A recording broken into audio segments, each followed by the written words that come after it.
A lot of people use the phrase, I am my own worst enemy. For me, it's not a figure of speech so much as a literal truth. I plot against myself on an almost daily basis, and not being arrogant, but I'm really good at it, so I nearly always win. For instance, it's been my lifelong ambition to drive across the United States of America, to be in an open-top car on the routes I've only seen in movies, making friends with Hanks, Mary Bobbs and Kathy Sues, who'd have me at hello as their exotic words for pavement washed over me like a Texan barbecue glaze so quite slowly would be a dream come true. Anyway, 2 months ago, I couldn't believe my luck when I won 10 grand on a scratch card. America was finally in my sights. But as I said, I'm my own worst enemy. So on the way home from the newsagents, I went to the dog track and put it all on a greyhound called Three Legs Lazy Eye. Which was ironic because he actually had 2 legs and was blind. He came 9th out of 6 dogs. Technically 3rd in the next race.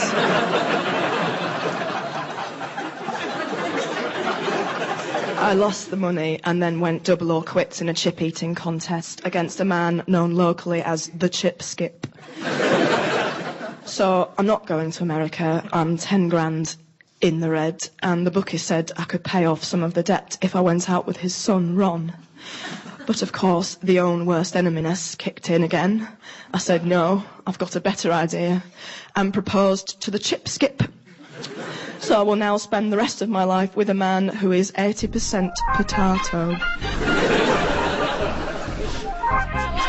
Talking and not talking with Laura Solon.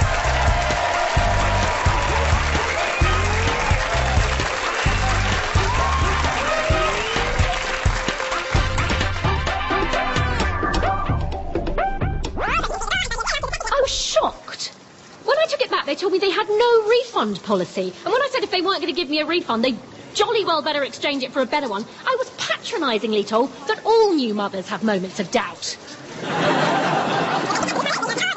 Our third daughter was an accident. I say accident, it was more of a practical joke that went wrong.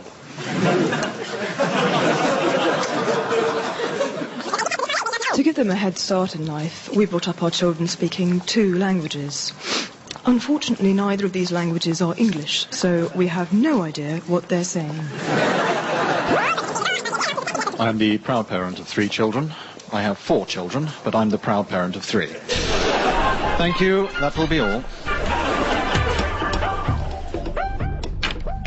Hello, my name's Celia and I live at number 42. Hello, Mark. Hi, Mark. I notice you just moved in, and what I do when new people move in is I ask them a few questions, which should determine whether or not we're going to be friends. OK, right. It's just a lot quicker and more efficient than gradually getting to know one another through weather-themed small talk. OK. Right. Question 1. Is the caravan that is currently parked on your front drive yours? Yes. Did you buy it of your own free will, or were you forced to buy it to save a loved one? No, I bought it. OK. If for some reason it was accidentally set on fire, would you spend the insurance money on another caravan, or would you think, hang on, let's have a think about this. I spend thousands of pounds on a cream box, hook it up to my car and drive it well below the national speed limit all the way down to the coast for the weekend.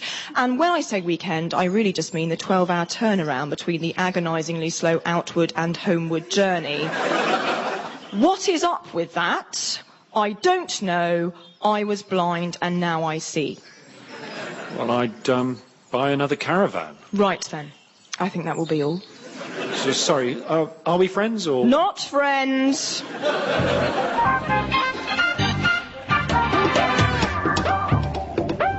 1001 uses for peas. Use 94. Lay out 22 peas around a table. Make one of them Scottish, boring, and do its voice.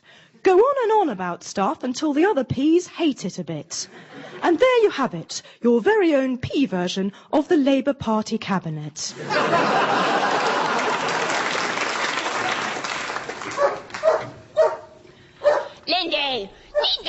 Lindy, be quiet. That's Lindy, my red setter. She is in the yard barking at rats. Later she'll be in the yard killing rats, and after that she'll be in the ballet studio rehearsing them for our annual production of Swan Rat. If you do want to go, the tickets are £13, but I don't recommend you do. Rat ballet is about as much fun as rat opera, which is a horrifying experience involving thousands of rats and doesn't end until a fat she-rat comes onto stage and sings. Now, if you're planning to get married, Chingley Hall is a charming venue with staff that cater for all your wedding needs. I arrange the flowers, Lindy bears the ring, and my sister Phyllis does absolutely bugger all because she's got no legs. You can't let her serve drinks, she falls over. You can't put her in the choir, she's mute. And you can't even put her in charge of rats, for they will push her out of her chair, carry her to the river, smash a bottle on her head, and then launch her downstream. Oh, have I got an amazing surprise for you? Have you? What is it? Well, you know how you said you'd always loved fishing? Well... No. OK, but you said you would like to get into fishing. Is it... No. Well, you've watched other people doing it and you've fancied a bit of a go. No, I have absolutely no interest in fishing. In fact, I the opposite of have interest in fishing. Is my surprise a fishing rod? No. Then what is that gift-wrapped pole in the corner? It's a wishing stick that you touch and say what you'd like for your birthday, and then 3 days later, actually give it a week, you get it. Over the last couple of decades, it's pretty clear that women have been getting really quite good at stuff. And some of them even taking senior positions in their industries. And I'm not just talking about being boss of the washing machine. This week, I'm joined by MP Andrea Bairstow. Andrea, you're an MP, but you're also a woman. What's up with that? I suppose it runs in the family, Martin. My mother was a woman, my grandmother was a woman, and her mother before that. And what about the politics? Why on earth did you become an MP?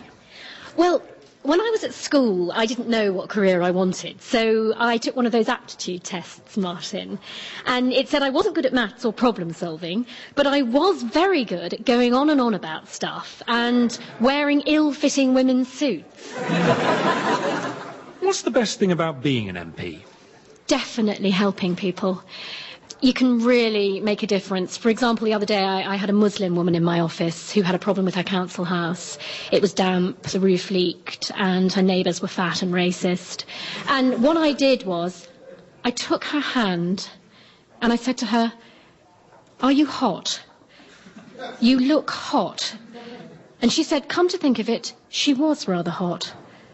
And I opened the window, gave her a glass of water, and 5 minutes later, she was less hot. Making a difference.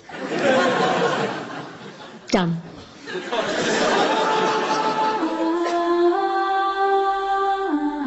At first I thought it was an accident. My hole punch turning up on Sheila's desk. "Is that my hole punch, Sheila?" I said. "Oh yes, sorry, Valerie. I forgot to give it back." And like a fool, I forgave her. Next it was my biro. "Oh, my mistake, Valerie," she said, as if I can't believe it's not butter wouldn't melt in her mouth. "I didn't know it was your biro. They all look the same to me." A bit racist, I thought. But again, I let it slide. But I shouldn't have, because the next day the floodgates opened. Within 3 hours, she'd borrowed my Savlon, a pair of scissors, some more Savlon, and my favourite reading glasses. The ones with little dinosaurs all down the frames. She was wearing my Tyrannosaurus specs. Then something else upon her desk caught my eye. An empty plastic tub that once contained hazelnut yoghurt. My hazelnut yoghurt. I was saving that for my 4 o'clock yoghurt break, Sheila. Now I'm going to have my 4 o'clock yoghurt break without the yoghurt, which just makes it a lie.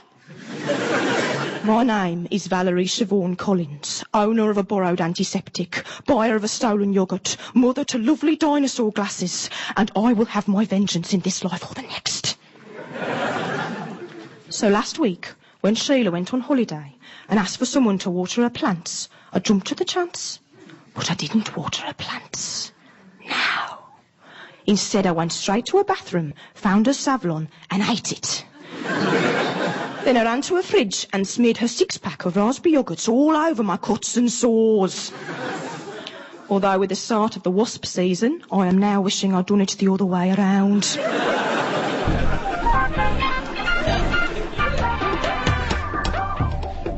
1001 uses for peas. Use 62.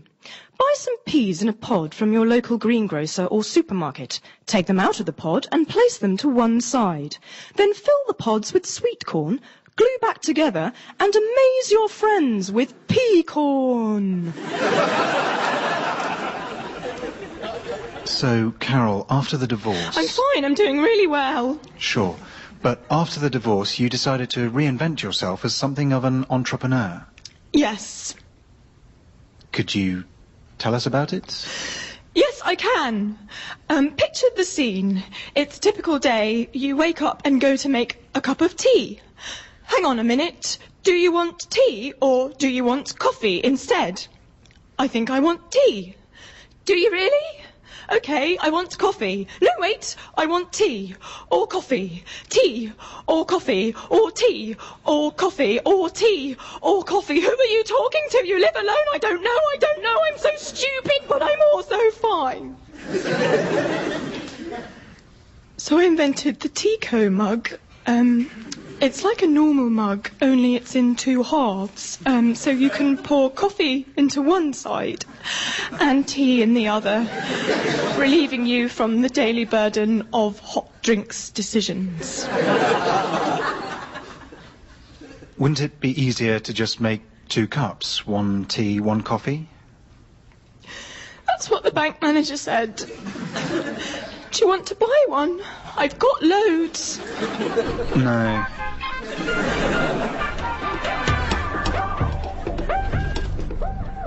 Sorry I'm late. I had to get 2 buses. That's okay. Why are you wearing a big tight yellow jersey? This? I won the Tour de France. You won the Tour de France? I didn't even know you'd entered. No, well, I didn't. But what with all the drug disqualifications and that, they had to give it to someone. And yesterday this jersey turned up for me at work with this note. Bonjour, Adrian. It's your lucky lundi. You have... It's French for have. Right, you have won Le Tour de France. Wear this jersey or else. Lots of love, the French. Wow. I know. Yeah, I'm a little bit worried about the or else part, but generally I am very honoured. It's lovely to be thought of by the French. I've not had too many dealings with them, but whenever I have visited their country, I've always been very polite, congratulated them on their fine wines and long bread. So maybe this is their way of showing their appreciation. Either that, or it's someone's idea of a joke. You know, so you put on the tight yellow jersey and walk around looking like a terrifying man caterpillar. I see. Yeah, come to think of it, it does look a little bit like Richard's writing. Still, if I'm wrong and you have actually won the Tour de France, then bloody well done. Thanks.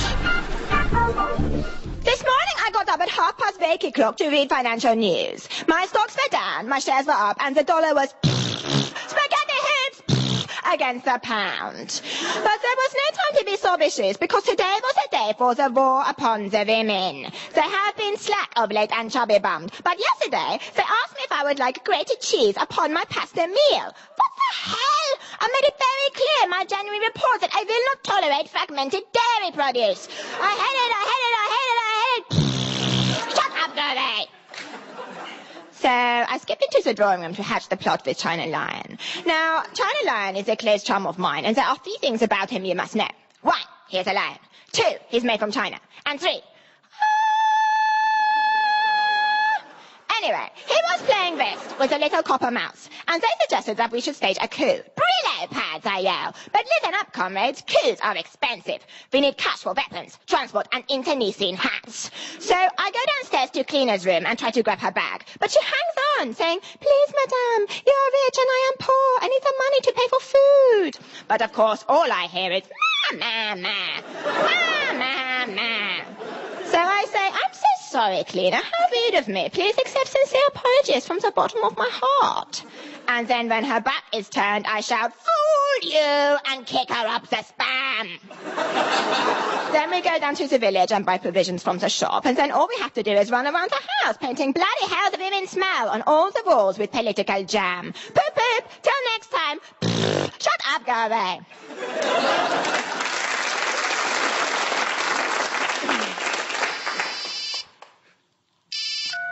Mina, thank God. Where the hell are you? Bryant's going to be here in half an hour.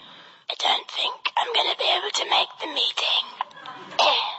I'm not very well. You can't not make the meeting. This is the most important meeting of our business careers. I know. My throat is really sore. Well, listen, you don't have to talk. You can just sit in the corner and look like you want his millions of money. You do want his millions of money. Yes, but I don't want to give him my illness.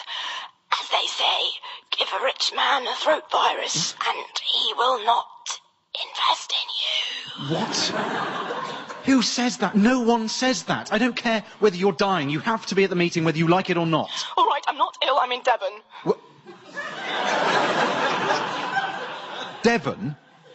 It's Tuesday. You were only going for the weekend. I know, but there was I can't... There's a problem. I'm stuck in a wetsuit. I went surfing and the man in charge of the wetsuits was pretty, so when he said what size, I said extra small to make him think I was slim and therefore fun. But I'm not extra small, I'm a medium. And I used up most of my energy getting it on and now it won't come off. And God knows for 3 days I've tried. I'm cold, I'm hungry, I'm locked in the wetsuit shed, and the skin on my arms has gone all white and shrivelly, so now I look like some sort of sausage woman hatching out of an inner tube. Well, is there anything I can do? Ring my dignity and tell it to pack its bags, because once the pretty man opens the shed up on Friday, it's going away and it's never coming back. When I was little, I had a pet guinea pig whom I named mainly after my favourite things. He was called Nigel Vianetta of the Science Museum, Gift Shop, Calligraphy, Chocolate Vasins. And he was my best friend in the whole wide world, and I loved to write him stories about the time we spent together. And one day I was reading him one about the time we were in the garden, and I found a stone that looked a bit like a nectarine until he looked closer and realised it wasn't, when suddenly Nigel went limp and started to shake. I rushed him to Mr. Calthorpe, the local vet, but it was too late and Nigel died. I cried up to Mr. Calthorpe, why did Nigel Vianetta of the Science Museum, Gift Shop, Calligraphy, Chocolate Vasins die? And he said, I can't be sure, but if I was a betting man, which I am, 5 grand says you bored him to death.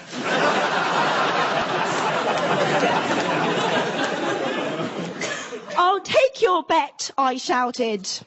Of course, what I didn't know was that Mr. Calthorpe was a bastard.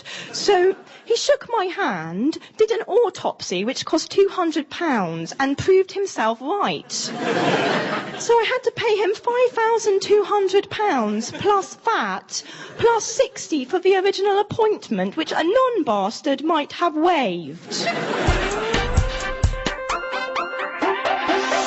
1001 uses for peas. Use 956. Take a battery-operated item such as a torch or personal stereo. Remove battery cover and batteries. Fill with peas. And prove to your loved ones that you need more attention and things to do in the day. The 1 Minute Mysteries.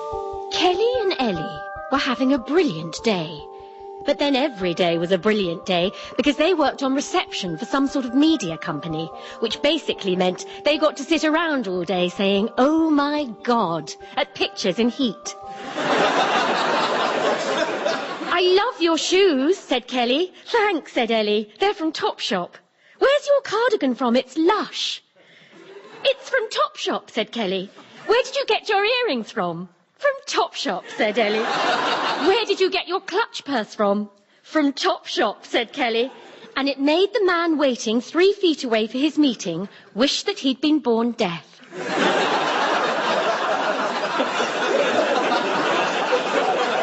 Suddenly their boss, Ian Collins, poked his head out of a meeting room.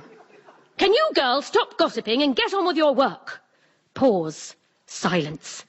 Kelly and Ellie looked at each other, looked around the room, and then back at each other again. What is it we actually do? Whispered Ellie. I don't know, said Kelly. And mystery reigned. For about 5 seconds. And then Mr. Collins poked his head out again and said, answer the phone, do some emails, and take that bloody package up to the boardroom. And so the mystery was solved. Although there's the greater mystery of why the hell he'd employed these girls in the first place. He had socks that would do the job better. For the love of God, socks!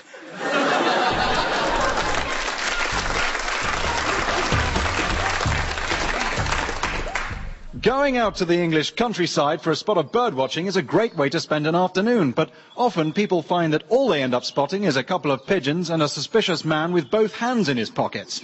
So if you want to spot a lot of birds, it's often easier if they're all in a cage. I've come to Whitworth Bird Sanctuary to find out more. So I'm here with Mandy Robinson. It's Andy, the MS Silent. Are you sure? Yup. It's just that... Never mind. You're head of birds here at Whitworth Sanctuary. What can you tell us about them? Well, birds have been around for centuries, but they were actually invented by the ancient Greeks to stop the cat plague of 6 BC. Cat plague? Yes. The Greeks couldn't get enough of cats, you see, just kept importing more and more and more and more of them, till every house had at least 60, which is a nonsense. No one needs 60 cats, unless you're working on a film adaptation of that Andrew Lloyd Webber musical and you need them as background artists. Anyway, the Greeks had too many cats, so they decided the most humane way to deal with the problem was to make some of them airborne, and hence the word bird, which is Greek for cat with wings stuck on it. Sometimes, as a police officer, you have to give people bad news, so it's important to phrase it in the right way. Today, I'm going to use humour. Mr. Arnold Havisham? Yes? Why did the chicken cross the road? I don't know. Because your wife collapsed this morning outside the supermarket and died. Oh, my God. Helen. He got it. He's just probably one of those people who laugh on the inside.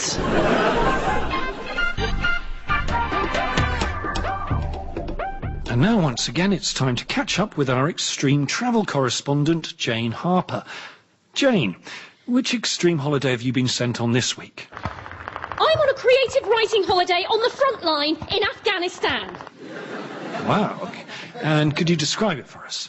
Well, you know how last summer I went on a writing course in the Lake District and how it was beautiful and peaceful with stunning landscape, lovely food and absolutely no foreign people trying to kill me as part of an ongoing insurgence against US and British forces? Yes? Well, it's the opposite of that. And what about the writing? I've written 2 pieces, Brian. One is called Can Everyone Please Stop Shooting at Me? Sounds like they're still shooting there, Jane. I know. And the other is called If I Get Back Alive, I'm Going Round to Brian's house in a tank to see how he bloody likes it. And would you recommend the holiday to would-be intrepid writers? No, Brian. I would recommend they do anything else but this holiday, unless they are also painters and want to increase the value of their work by dying. Thank you, Jane. I'm going to kill you, Brian. I've bought a gun. I guess the first tattoo I had was really just a way of annoying my father, but then it did say, "Rod off, Dad, you big gayer," right across my forehead. Several years ago, I had my own face tattooed on the back of my head so that I could freak people out on the tube. Because when I let my hair grow a bit and I'm standing with my back to them, they think I'm Teen Wolf. trouble with having a pierced kneecap is that no one ever really sees it. And when they do, they tend to just ask, why?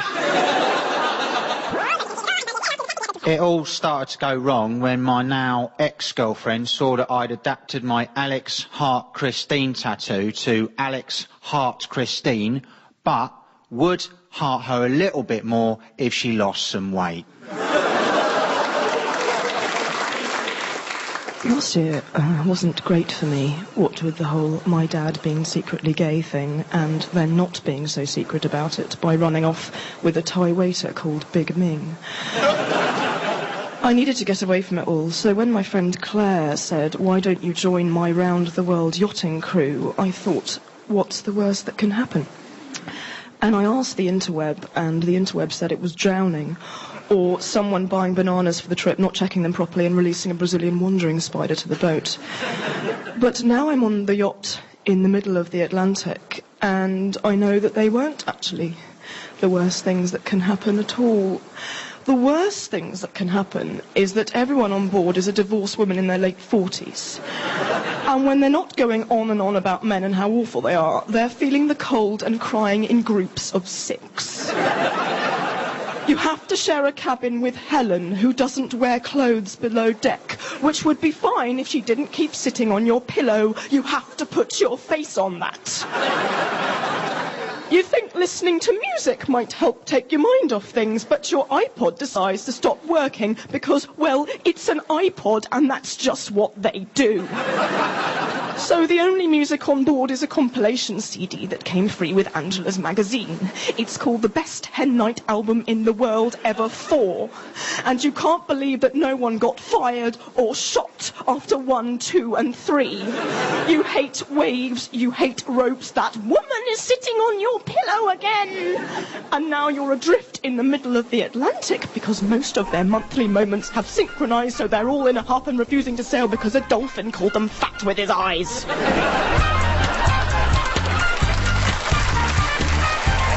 and Not Talking starred Laura Solon with Rosie Cavaliero, Ben Willbond and Ben Moor. It was written by Laura Solon with additional material by Ben Moor, Charlie Miller, Andy Marlett, James Sherwood, Stephen Carlin, John Hunter and Holly Walsh. Original music was by Ozzy Mizo and the producer was Colin Anderson.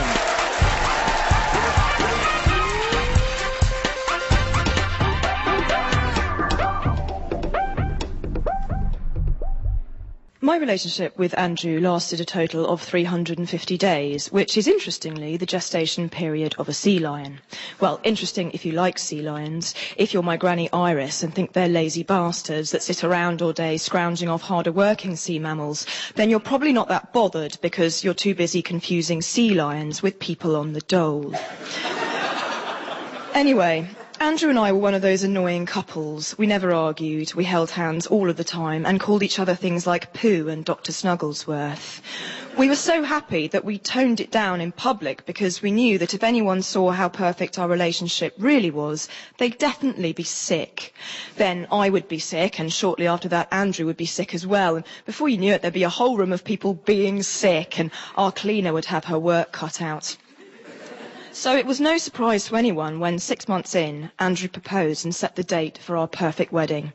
Dinner, dancing, fireworks, and swans dressed in little waistcoats to symbolise how much money we'd spent. I'd never been so happy and thought I'd love Andrew for the rest of my life. But I thought wrong, because 2 days before the wedding, he introduced me to his mother. We'd never met before, she'd always been abroad, and within seconds it became very clear that Andrew's mother was American. Which, of course, makes Andrew half American. And I was about to spend the rest of my life with a man who at any point could start talking loudly, calling bums fannies, and drinking cola from 6-gallon containers.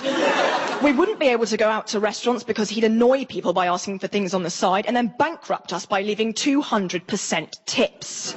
He'd buy a massive car which won't fit down our street and refuse to go on holiday to Spain because he thinks it borders Iraq. And worst of all, he'll make us go and see Andrew Lloyd Webber musicals every weekend and then invite strangers to come and stay at our house in High Wycombe, which he pronounces Hige Wakombe and later invades.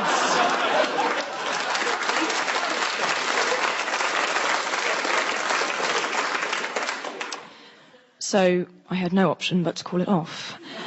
Andrew was devastated and said, "What am I going to do?" And I said, "If I was you," which I'm not, the sandwich I'm holding is a normal size,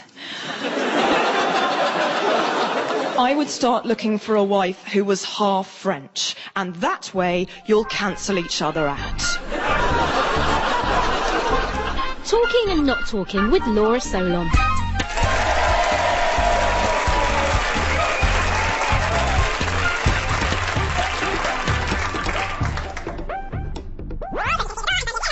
%of being a burglar is just paperwork now.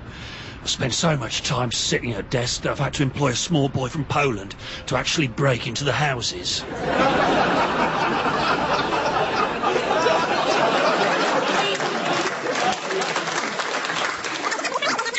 It's my fault, really. When they said, if you can't do the time, don't do the crime, I misheard and thought they said, if you can't tell the time, don't do the crime.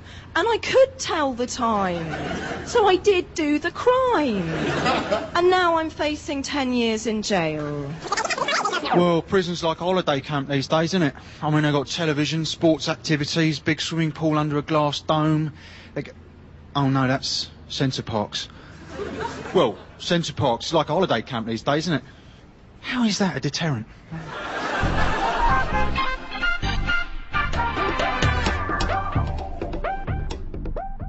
So what basically happened was I bumped into Tobes at my best mate CJ's wedding, and Tobes started asking me about Everest and whether I climbed it, and I said I had, and he said, was it hard? And I said it was bloody hard. And he said, well, lots of people have climbed Everest, haven't they? And I said, well, yeah, it's like Piccadilly Circus up there.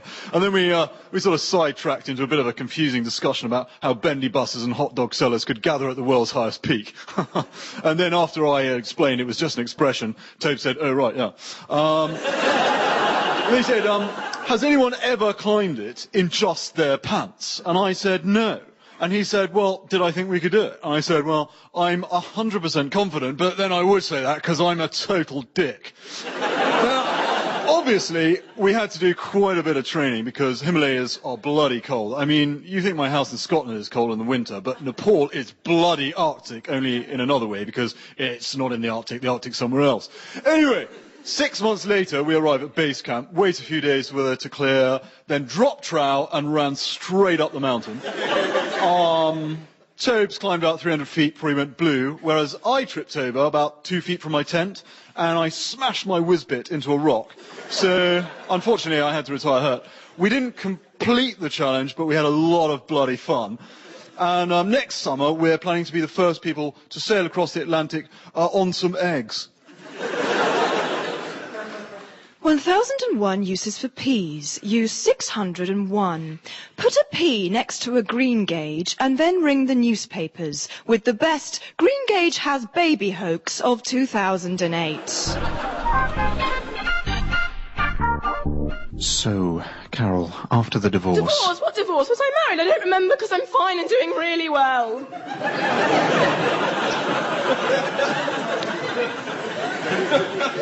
Sure. So, after the divorce, you've tried to forge a .com career. Could you tell us a little bit about it? Yes. Well, a lot of people buy fruit, don't they? Yes. Yes. Apples, bananas, and sometimes grapes. You put them in a bowl and hope they will get eaten by yourself, family, or friends. But sometimes you don't feel like fruit, do you?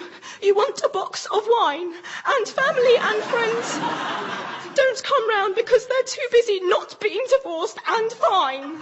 So at the end of the week, there's this big bowl of fruit in the corner of the kitchen, and it sits there, staring, judging, saying, I'm full of fruit because nobody likes you, you're stupid and boring and you'll die alone.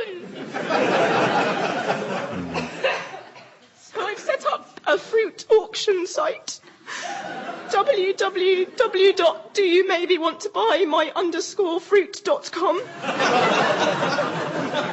If you've got a lot of excess fruit, you can log on and sell it to people who don't have enough. Or you could just buy less fruit. Yes, that's what people have been posting on the message board. Do you want to buy 5 plums, 2 pears and a Braeburn? They're nearly new. No.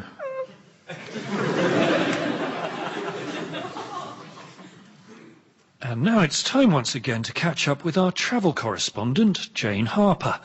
Each week we send her off on an extreme holiday. It could be anywhere on the globe, but it has to be extreme. Where are you this week, Jane? I'm in the Arctic, Brian, walking to the North Pole with a divorced women's group. And what's it like out there? It's cold, Brian. It's really, really cold. I mean, yes, it has other features like husky poo and hundreds of Swedish men, but it's mainly really cold. I'm covered in goose fat, I can't feel my legs, and I think my tent mate Prue is a lesbian. So would you say it's one of those experiences which you don't necessarily enjoy when you're doing it, but when you've finished it, you feel an enormous sense of achievement? I would say it's one of those experiences you don't enjoy when you're doing it, and when you finish it, you feel sick. Thank you, Jane. I hate you, Brian. I really hate you. And that was Jane Harper, out in the Arctic. If the cold doesn't get her, the lesbians will. The 1 Minute Mysteries. Stay where you are. I will find you, roared out Daniel Day-Lewis from Cynthia's TV screen. She was watching Last of the Mohicans because her friend Alan said he knew someone who'd watched it over 25 times because it was, quote, really good. Cynthia wasn't sure. I mean, it was all right. The Mohicans were fun. But overall, she preferred films about robots. Then something rather mysterious happened. Her telephone rang 3 times and then off. Do-do-do-do-do-do-do-do. What could it possibly mean? The phone rang again. She picked it up with trembling hand. Hello? Oxford 2275? And a voice on the other end said, hello, Cynthia. It's me, Hayley. I rang just now, but at the same time I was trying to open a strawberry cornetto. I thought it was a one-hand job, but it wasn't, and I had to hang up and use 2. Sorry. Hayley then blabbed on for half an hour about how she'd fallen over in M&S near the yogurts. But that's not really important now because the mystery has been solved. The end.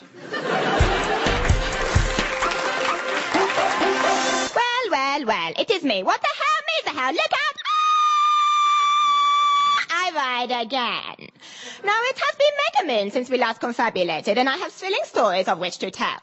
One story is about an evil biscuit. Another incriminates the Swiss. And then there is a third story about a land-based seahorse. But it is dangerous and can never be told. Now, this morning I was awoken at the usual hour, which, if you must know, is moozily o'clock. I go to the bathroom, brush your teeth, comb your hair, sing a song. Good times, I love it. Then I slide down the slidey pole because, hello, I'm bored of stairs, and go into the drawing room to chillax with China Lion. Now, China Lion is a close associate whom I found in a skip in old Hamburg town. The lady said, that's not a skip, that is my cupboard. I said, potato, potato, and the lion was mine. Now, China Lion and I were in the mood for sports and ha-ha, so I proposed a little game of hide the ham. All you do is get some ham, ordinary ham will do, take off your pants and socks, scream, ham attack, and hide it in as many places as you can. But just as we were starting to enjoy the ham secretions, who barges in but Cleaner with her stupid clicky clogs? And she says, Madame, please don't stuff the ham into that vase. It is Ming Dynasty and worth millions of pounds. But of course, all I hear was, ma, ma, ma, ma, ma, ma. So I shouted, Ming this, bossy, and kicked her up the spam. So they took away my skateboard and sent me to my room. But big bees, you know. I've had worse. Oh, yes. Like the time I was in Disneyland and they made me ride a log. Or the other time in the other place when I was set upon by ducks. That is all. Pfft, shut up, go away.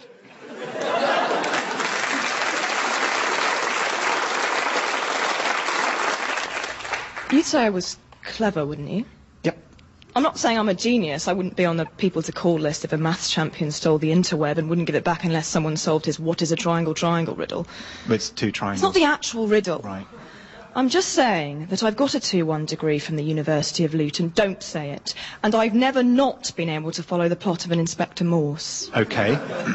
So why is it that I still don't understand Deal or No Deal? Well, what's not to understand? You know, it's a game of chance. Or is it a game of not making sense? You have a box, and in front of you are all these people with other boxes. They can open their boxes or not, because you've got the box. But you can't open your box, because the other boxes are different, even though they look the same, and you have to keep your box or not keep your box, because, of course, you've got the box. Then Noel Edmonds comes over in a fire-retardant shirt saying, I've just talked into a fake phone, deal or no deal. What is the deal? It's just a game of chance. I mean, you end up with one box and you get to keep whatever's in it, so... So why don't they just call it Pick a Box with Noel Edmonds?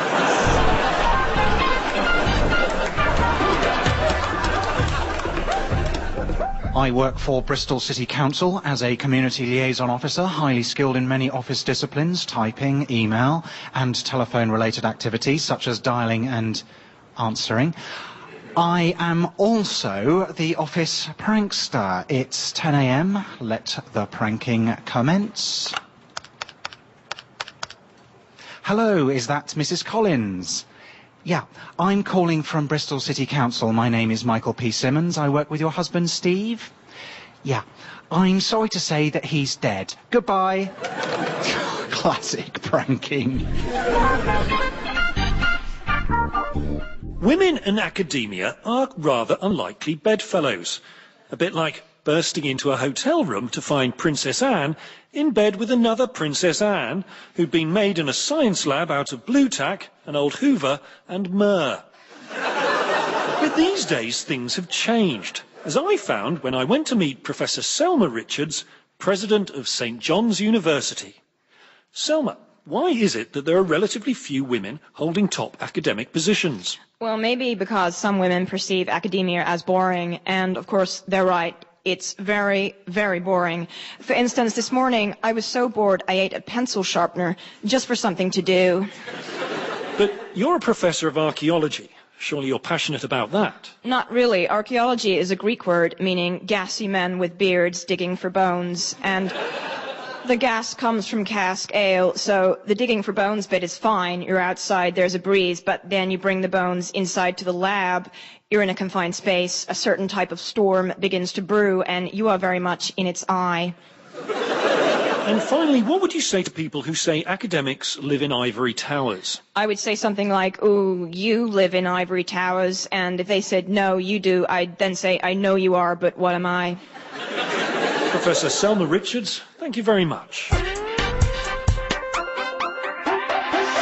my God, guys! There's a dead cow in the photocopy room. I'm not joking. It's a full-size black and white one, totally dead. And it's starting to smell. 12 p.m. prank complete.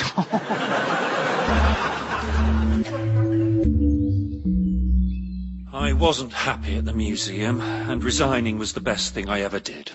It freed me to create this, the Universal Animal Rhyming Dictionary. Some people might say, well, you did a good job at the museum up until the point it burnt down. And I say, well, this I have done even better, an explanation. We all use rhyming animals to describe things or entities. Example, as big as a pig, or as full as a bull.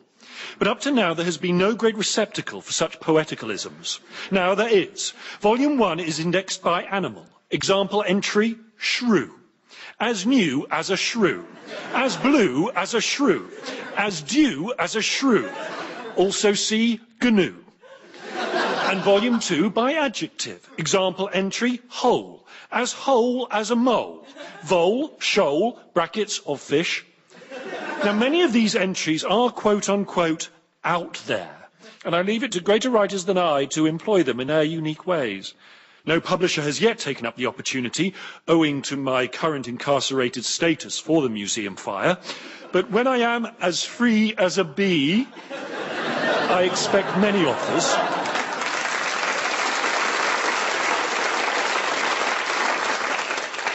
1001 uses for peas. Use 904.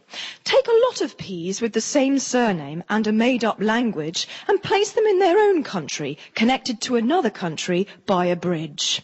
Take the piss by charging £6 to drive across it. And there you have it, the pea version of Wales. Susie, hi. Oh my goodness, Mark! How are you? I'm really well. How's the cutthroat world of corporate law? Oh, I gave all that up. Must be 3 months ago now. And I'm now training to be a freelance slag.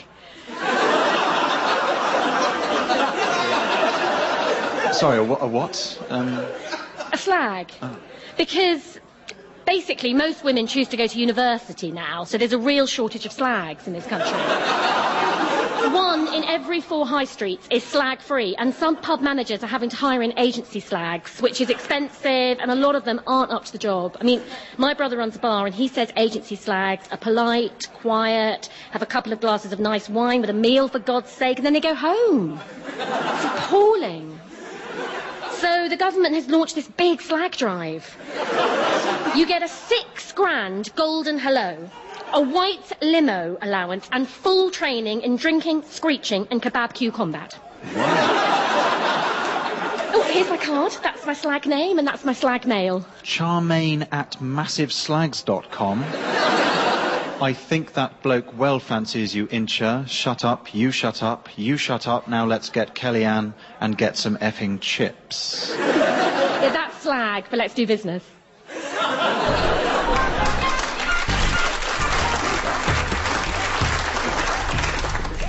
I'm one of 6 women who volunteered to do the flowers at St Edward's, and last week I was putting a lovely bouquet of lilies by the font, when suddenly I heard this almighty crash, and a huge creature came swooping into the church, breathing fire everywhere.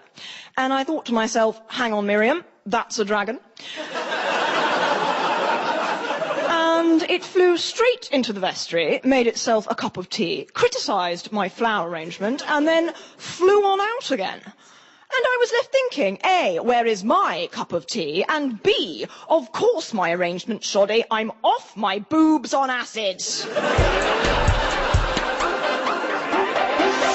You look happy. I am happy. I've just been asked to be the new Bond girl.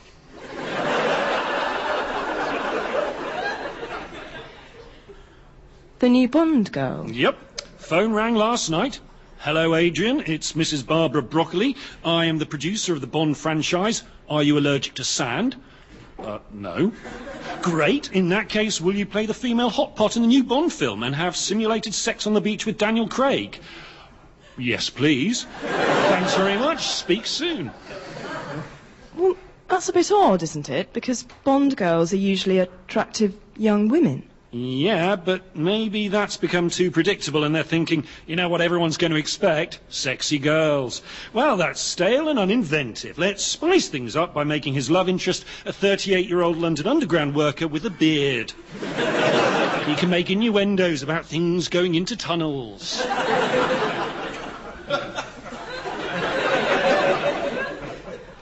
What did Barbara Broccoli sound like?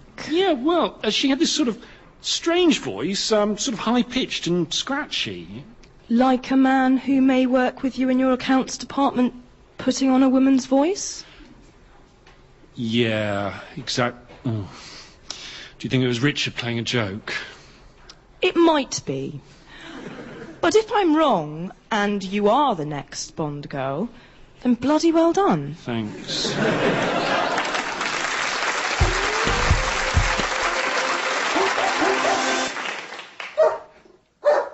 Lindy, Lindy, Lindy, Lindy, Lindy, Lindy, be quiet.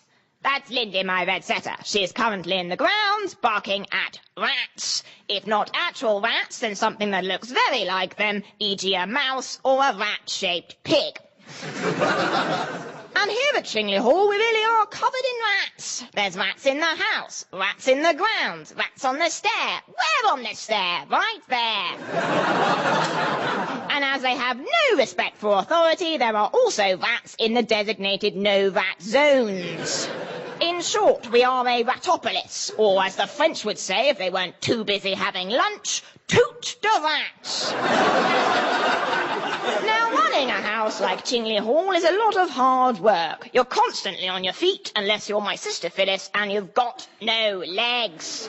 And people say to me, isn't it unbearable running a stately home when it's covered in hundreds and thousands of rats? And I say no. No, I don't mind them. Some people like rats, some people don't. It's horses for courses, or as my father would say, rats for cats, which wasn't so much a phrase as a rat reduction initiative he piloted in 1981. The plan was that people with cats could come to Chingley Hall and exchange them for a bucket of rats. Was it successful? Well, he started off with 200 buckets of rats, and by the end of the day he had 300 buckets of rats. So if you measure success in terms of success, then it was a complete and utter balls up. But if you measure success in terms of rats, then you have to conclude he had a bloody good day.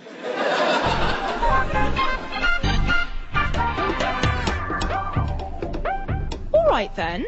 Okay. Thanks very much. I'll see you Monday. Who was that? That was the government. They want me to start on Monday. Start what? Generally being in the government. Wow. I didn't realise you'd even applied to be in the civil service. I didn't, but the other day I was posting this letter, and then I remembered I hadn't put a stamp on it, so I put my arm in to get it out, got stuck, and then when the fireman got me out, I realised I actually had put a stamp on it after all. And this woman came up to me and said, "Am I right in thinking you're useless?" And I said yes. And she said, "I mean, are you properly useless, or is this just a blip in an otherwise non-useless life?" And I said, "No, honestly, I am really, really useless. Watch this," and fell over. And she said, "Brilliant, because I'm a useless scout for the civil service, and we could really do with someone like you working quite high up in something like health or education." Wow. I know. So I start next week, and she said I've got to think of 2 useless changes to implement on my first day. So I'm thinking banning all wheels from hospitals and making it the law that every child has access to a cow top. What's a cow top? It's a cross between a cow and a laptop. And it must be useless because I just made it up.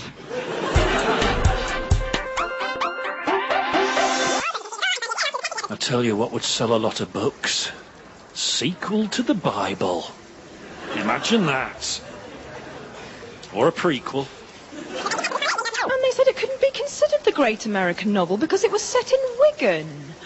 And I said that was the type of in-the-box thinking that had held back contemporary literature for far too long. And they said they'd happily consider it as potentially the great Wigan novel, which was some consolation at least. Everyone always goes on about George Orwell, but how can you write a book about 1984 and not even mention Frankie Goes to Hollywood? You're an idiot, George Orwell. A really big idiot. They say that, given long enough, a monkey hitting random keys on a typewriter will reproduce Hamlet. Why not just get a really good secretary with a copy of the text in front of her to do it? I mean, it'll take less than a day.